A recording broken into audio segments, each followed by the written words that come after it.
It's so silly of me to act like I don't need you back. When all I can think about is us since I seen you last. I know I didn't have to walk away. All I had to do was ask for space. I'm telling you be on your way.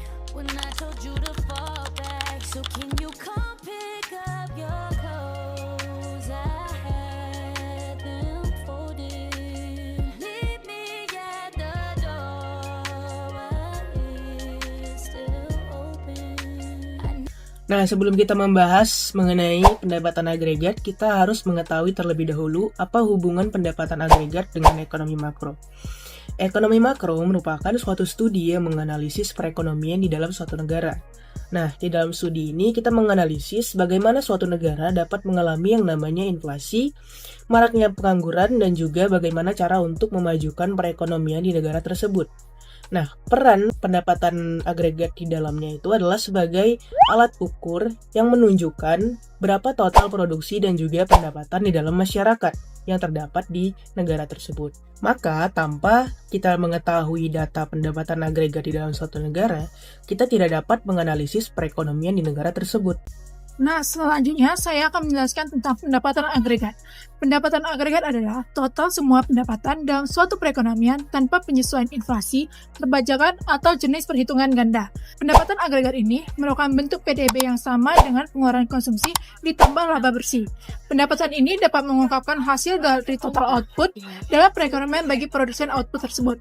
Output agregat, pendapatan agregat, dan pengeluaran agregat pada dasarnya adalah untuk mengukur metrik yang sama.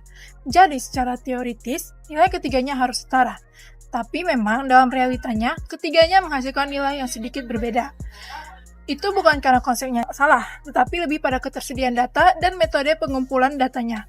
Oleh karena itu, Badan Pusat Statistik sering menggunakan tambahan metrik, yakni statistical discrepancies. Komponen pendapatan agregat ini terdiri menjadi 4 jenis. Yang pertama adalah upah. Upah merupakan pendapatan yang diterima oleh tenaga kerja atau karyawan. Pendapatan ini biasanya berupa upah dan tunjangan seperti program pensiun dan asuransi kesehatan yang dibayarkan oleh pemberi kerja. Kedua merupakan laba. Laba merupakan keuntungan yang diterima oleh pemilik perusahaan atau pemegang saham.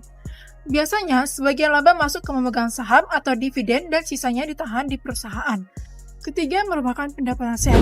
Pendapatan sewa merupakan pembayaran yang didapatkan oleh pembayaran dari penggunaan properti atau tanah. Keempat, ada pendapatan bunga. Pendapatan bunga merupakan pendapatan yang diterima dari investasi modal. Berikutnya kita akan membahas mengenai pendapatan agregat. Pendapatan agregat sering disamakan dengan pendapatan nasional atau produksi domestik bruto ataupun PDB yang dapat diukur melalui 3 pendekatan utama. Yang pertama adalah pendekatan produksi atau production approach. Metode ini mengukur total nilai barang dan jasa akhir yang diproduksi oleh semua sektor ekonomi dalam suatu negara selama periode tertentu. Tujuannya adalah untuk menghindari perhitungan ganda dengan hanya menjumlahkan nilai tambah dari setiap tahap produksi. Nah, rumus dasarnya itu adalah Y sama dengan sigma, yaitu pendapatan agregat. Sigma yaitu total nilai tambah bruto atau semua sektor industri. Nah, yang kedua ada pendekatan pendapatan atau income approach. Metode ini mengukur total pendapatan yang diterima oleh pemilik faktor-faktor produksi atau tenaga kerja, modal, tanah, dan kewirausahaan yang digunakan dalam proses produksi selama periode tertentu. Nah, cara mencari pendekatan pendapatan yaitu Y sama dengan W ditambah R ditambah I ditambah P. Y itu pendapatan agregat, W itu upah atau gaji, R itu sewa, I itu bunga, dan P itu laba atau keuntungan. Nah, yang ketiga adalah pendekatan pengeluaran atau expenditure approach. Metode ini mengukur total pengeluaran untuk pembelian barang dan jasa akhir berbagai pelaku ekonomi seperti rumah tangga, perusahaan, pemerintah, dan sektor luar negeri dalam suatu negara selama periode tertentu. Nah, rumusnya itu ada Y sama dengan C ditambah I ditambah G ditambah X dikurang M.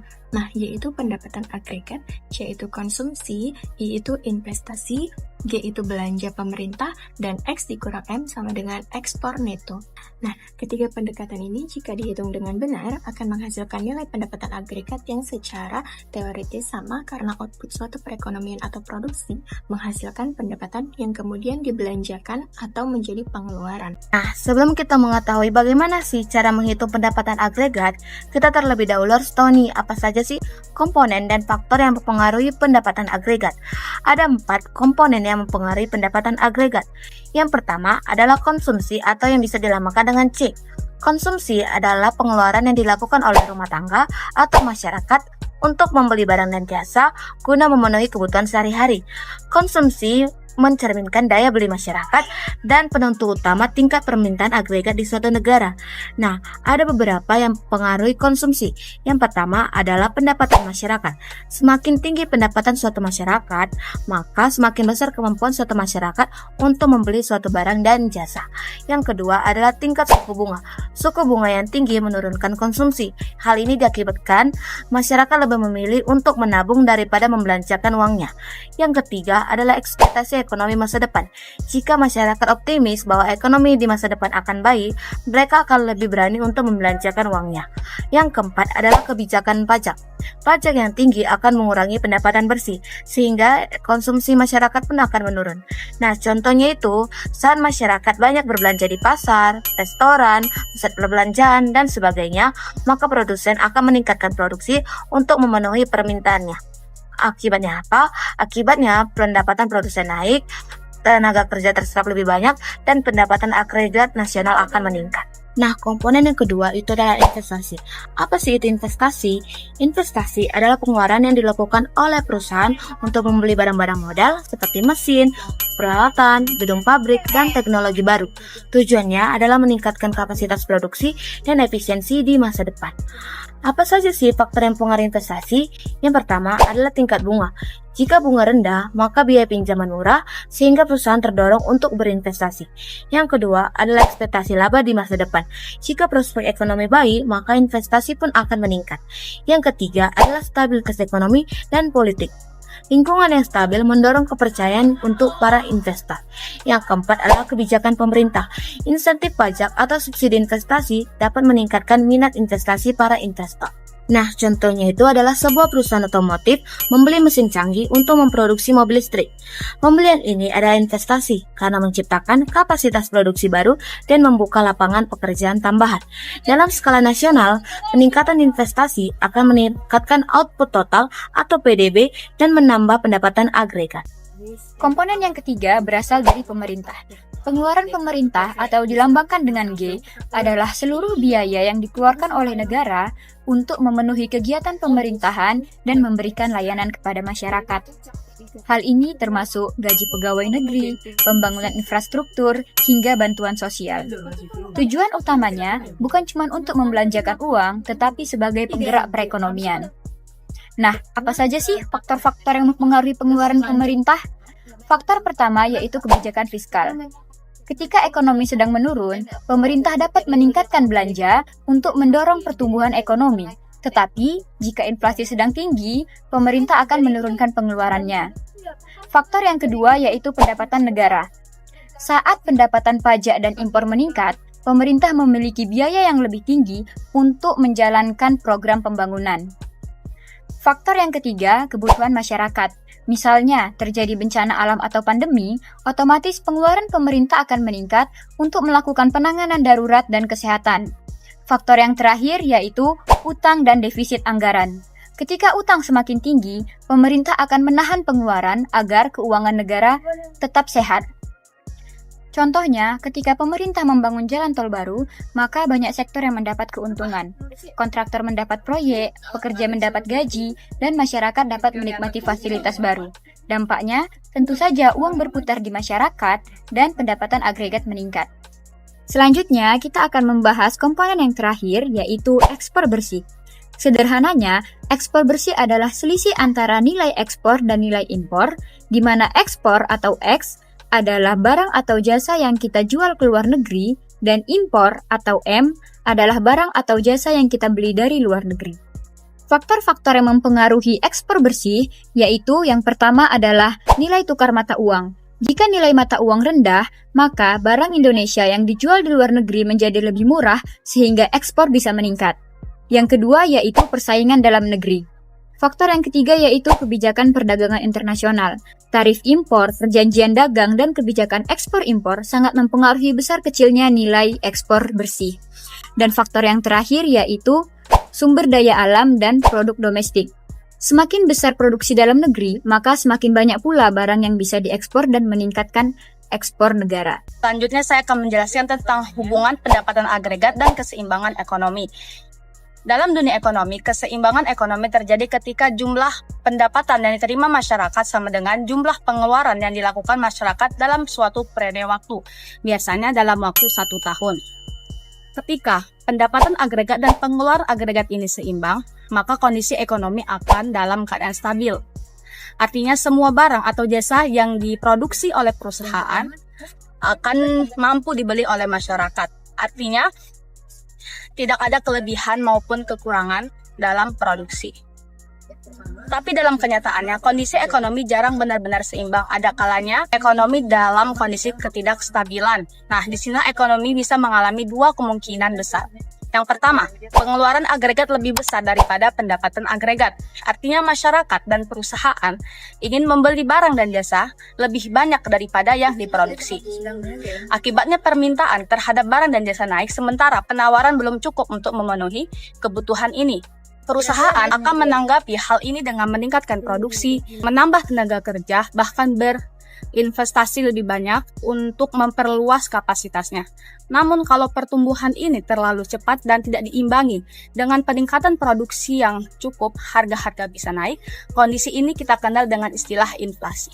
Poin yang kedua itu pengeluaran agregat lebih kecil daripada pendapatan agregat. Poin ini itu kebalikan dari poin sebelumnya, yaitu ketika masyarakat atau pemerintah menahan pengeluarannya, misalnya dikarenakan kondisi ekonomi yang tidak pasti atau khawatir tentang ekonomi masa depan, maka permintaan barang dan jasa ini menurun.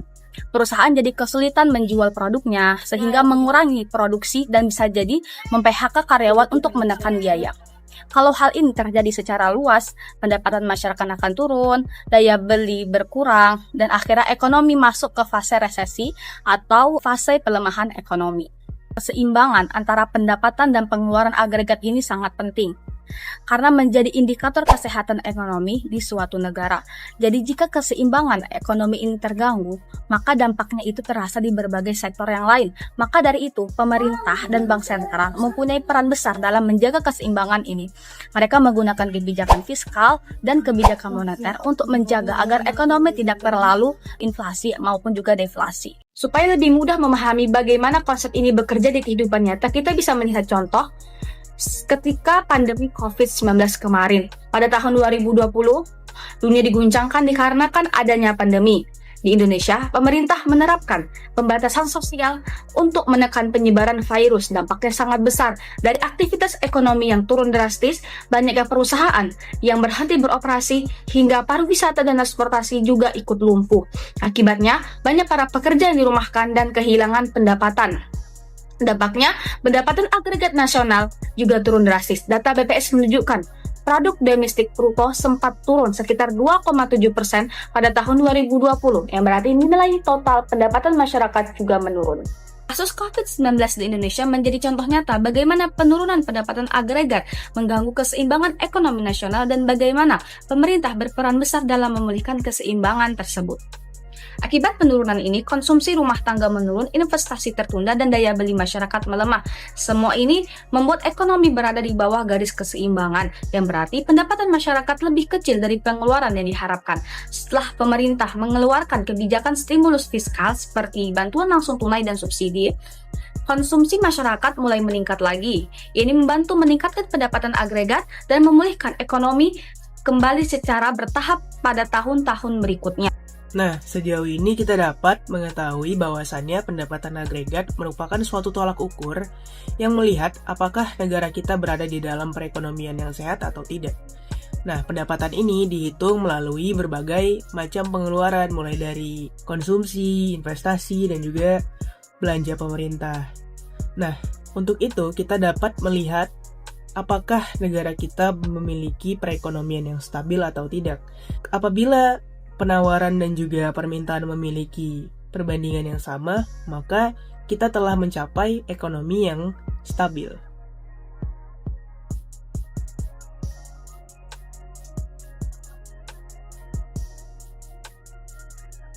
Nah, sekian diskusi kami hari ini. Gimana teman-teman, udah mengerti belum mengenai pendapatan agregat? Sekian dari kami, bye-bye!